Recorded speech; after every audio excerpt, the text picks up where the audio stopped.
When I was a boy, I would always be taking care of my father's goats. I would always have to move them to a different area so they can feed on fresh greens. This happened on a Tuesday after school on a cloudy and dark day.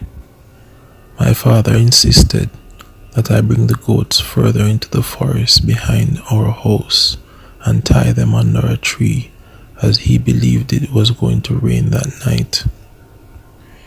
Usually, I would move the goats in the morning early, but this could not wait that long. I took the goats and moved deep into the bushes behind my house. I found a large tree and tied the rope around the branches that were low. By the time I was done, the rain had begun showering down heavily, and I felt the urge to take a pee.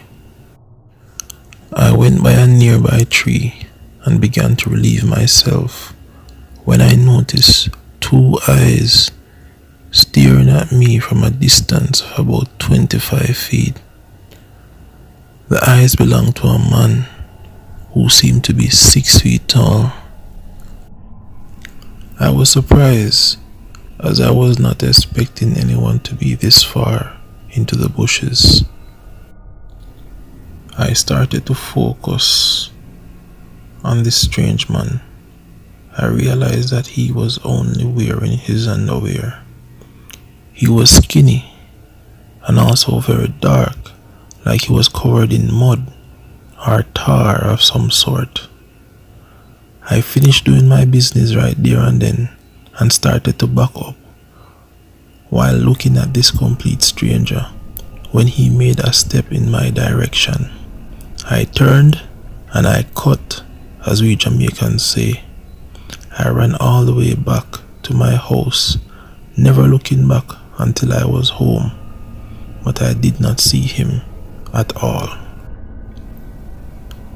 That night, I could not sleep because I was worried about the goats, and I didn't tell my father because he more than likely would not have believed me.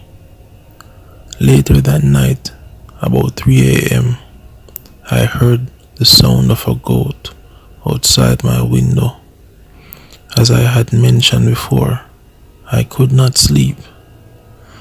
The noise sounded like a goat, but after listening for a while I realized it sounded more like someone trying to mimic the sound of a goat.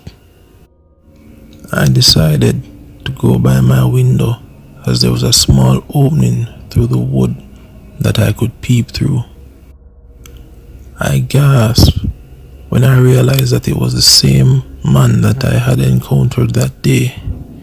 He was now on the outside of my backyard, making goat sounds, maybe to lure me or someone on the outside. I continued to watch as he paced back and forth, making the same sounds. Then he suddenly turned and walked away in silence. As soon as my father was up in the morning, I told him everything that happened, and he grabbed his machete and we both ran into the bushes where the goats were. All the goats were there and appeared to be okay. My father continued to look around and even went further a bit into the forest, looking to see if he could find anything. But whoever that man was, he was gone, and I never saw him again. Let's just say it took me a very long time to go back into the bushes that far behind my house. This is the story my grandfather told me a long time ago. My grandfather was in his 20s in the 1950s. I used to go by the river every day to bathe in the evening after I came from the farm. There were less people there, and I always went to the deep parts where few people went. That is how I preferred it. I would at times stay into the night, long after everyone had gone. One night, while I was making my leave, I heard a woman singing. She had the most beautiful opera sounding voice I had ever heard. The voice sounded like it was coming from around the corner, and I made my way to see who this woman was. When I finally saw her, she was laying on her side with her elbow supporting her upper body on a very large rock, and she was naked.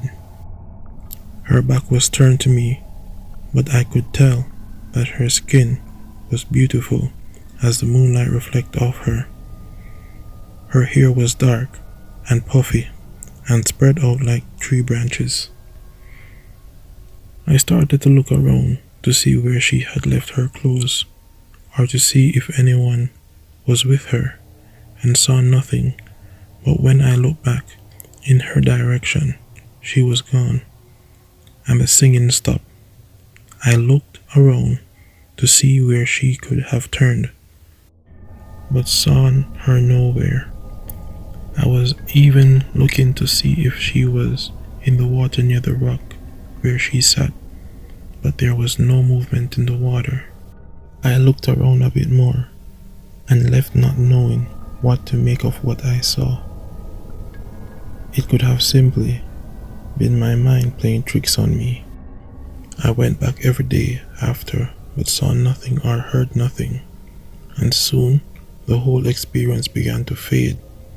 When about 3 months later, and another night of staying longer after everyone had gone, I heard the same voice singing even more beautifully this time. I quickly but silently moved in the direction and saw her this time standing on the same large rock with her back turned and looking up, singing at the moon. I could see her curvaceous figure this time, and as before, naked as the day she was born. I stood there watching, captivated by her singing, not making a sound, just listening. She suddenly turned and looked at what I believed to be me, and jumped immediately into the water and swam down. I ran into the water and went about waist deep, as where she had jumped was very deep and she might have gotten in trouble. But I could not see her, and she never emerged from the water, and after a while I started to believe that it must have been my mind playing tricks on me again. And with that, I left.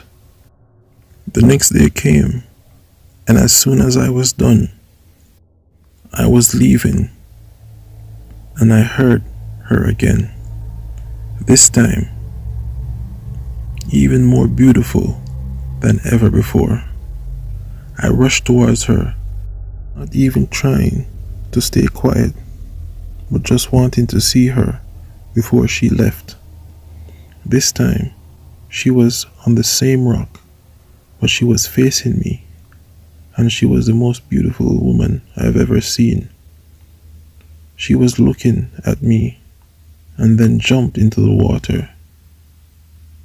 She came up this time and came towards me and only stopped when the water was right under her breast. She started to sing and motioned for me to come join her, and I was more than happy to. As I walked towards her, and the water reached above my knees, about 3 feet from where she was, I noticed, even with just a little moonlight, that she had black eyes with no white. I stopped, and when she saw that I had stopped, she continued to sing even louder, and she reached out her hand towards me. But I was beginning to become more terrified while looking at her eyes.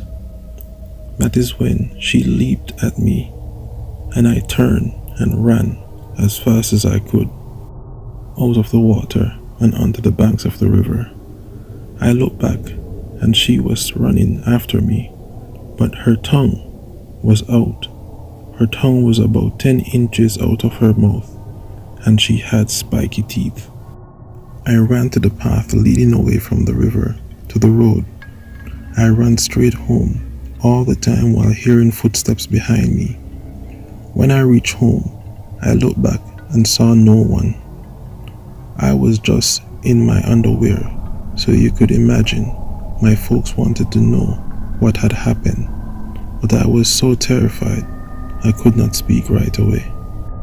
I told my folks what happened, but they thought I was just imagining things.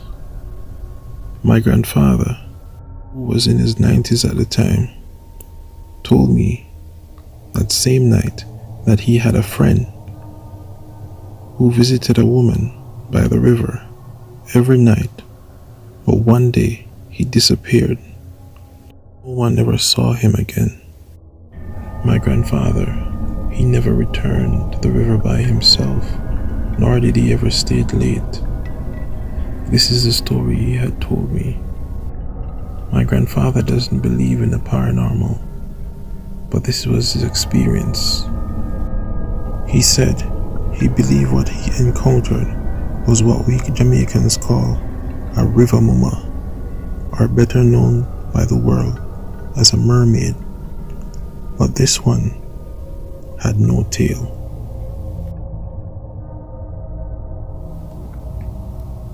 This happened about 2 days ago.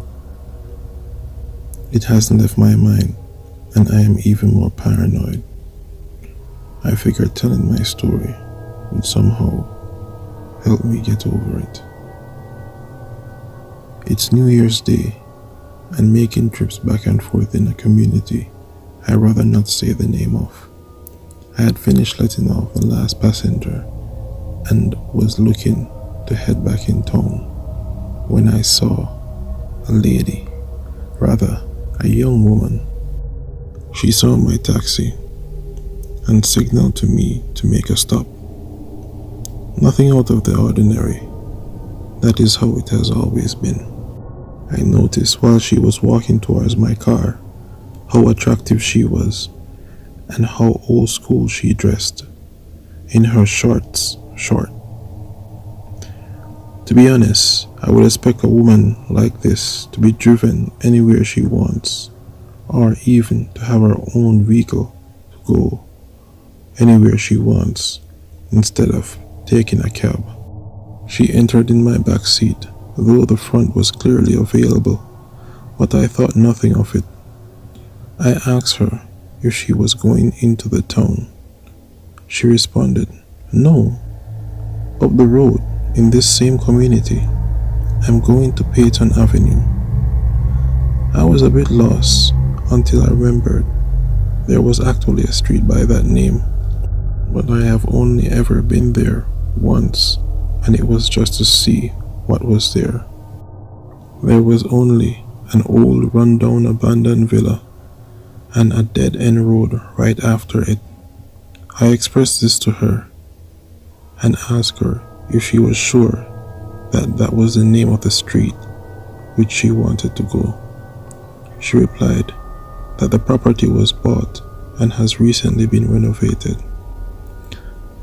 I thought to myself, I don't remember anyone mentioning that this was the case, but given the rarity of transit on that route, she may be right. So I headed in the direction, going all the way up the hill and on the back roads.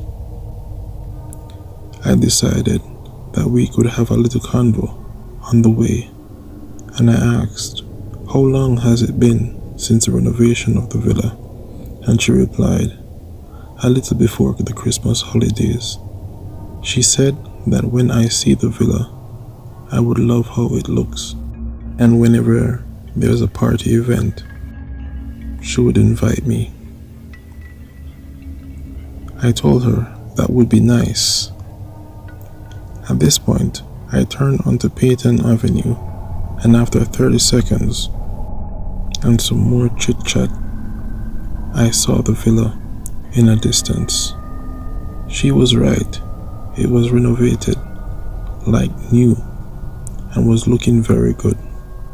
The paint looked new, the grass was cut, and the bushes was trimmed to perfection, and the gates were on their hinges. The windows weren't broken, and all the fixtures looked new, and rust on the bars were gone. This was a total opposite of what I had seen the first time I went to Peyton Avenue. She asked me what I thought, and I said, "It looks good, man." She then asked, "How much was the fare?" And that is when I noticed some parked vehicles in the yard. They all look from the 1980s, but clean and like they were purchased recently. But these are old vehicles, I thought to myself. The owner must really love these vehicles to keep them up. I told her the fare while still looking at the villa. I noticed that she was not responding, so I turned to see her, and there was no one in the back of the seat, and I did not hear the doors open. I looked outside to see if she was there, but she was nowhere to be found. I looked to see if she was in the yard of the villa, but this is where I lost my mind and nearly wet myself up. The villa was the same rundown old structure that I had seen at the very first, with its bushes and grass overgrown, and rusty gates and iron bars with stripping paint. None of the vehicles that looked like they came from out of the 80s were there anymore. I put the car in reverse and I turned around, pressed the gas pedal to the floor and cut out of there until I reached back to civilization, or maybe to modern times. Now, every passenger that comes in my car, I look them straight in their eyes first. And whenever they make a request to go somewhere near Peyton Avenue, I start to pray, do God, do God.